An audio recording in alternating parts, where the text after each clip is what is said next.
Can Kirk Cousins help capture the first ever Lombardi trophy for Minnesota? In fact, just trying to think of players wearing Vikings jerseys holding up the trophy with confetti falling down seems impossible. After all, the history of this franchise can be summed up with a picture of a cartoon character slipping on a banana peel. All this team does is choke in big moments. Can Kirk Cousins put an end to all that? I say yes, and here's why.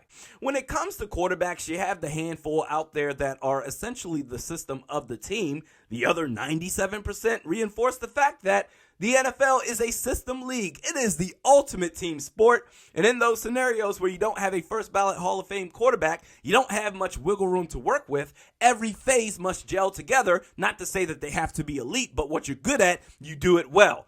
Coaching absolutely has to be elite. The strategy, the play calling, chess over checkers, it matters. I present to you Nick Foles. Nick Foles in 2013 under first-year head coach Chip Kelly, bringing that high-octane Oregon offense, baby.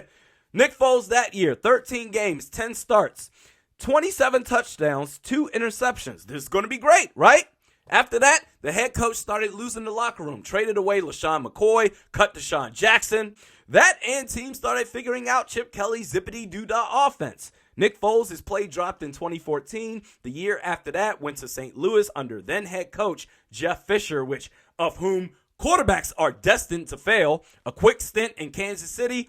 After his Pro Bowl year, Nick Foles, 2013, after that, Foles went a combined 23 touchdowns, 20 interceptions. Not great. Comes back to Philly, second time around, 2017, a new head coach, Doug Peterson.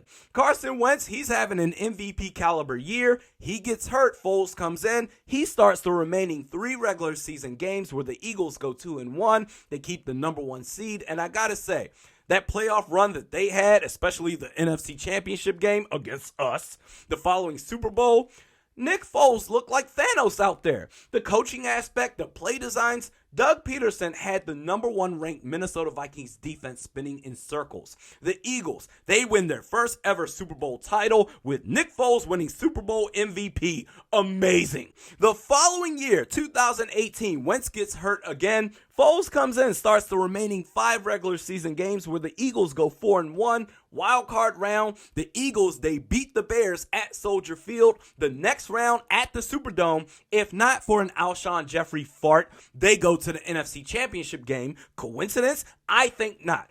I've always held the stance that as long as Doug Peterson is the head coach of this team, you have to trade away Carson Wentz and keep Nick Foles. Well, we can't do that. He's our first round pick. I don't care. System league. The coaching and quarterback dynamic is super important. Peterson and Foles scared the shit out of me way more than Peterson and Wentz ever did. What Peterson and Foles had was magic. I said this shit in real time. This is not hindsight 2020.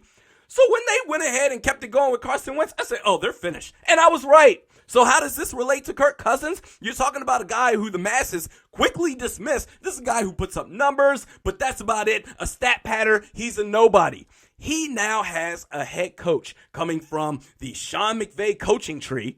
I think despite what everyone thinks of him right now, Kirk Cousins and his career up to this point, I think the dynamicness of Kevin O'Connell and Kirk Cousins has the potential to crush shit. And because of that, I think it's absolutely possible for Cousins to bring a championship to Minnesota.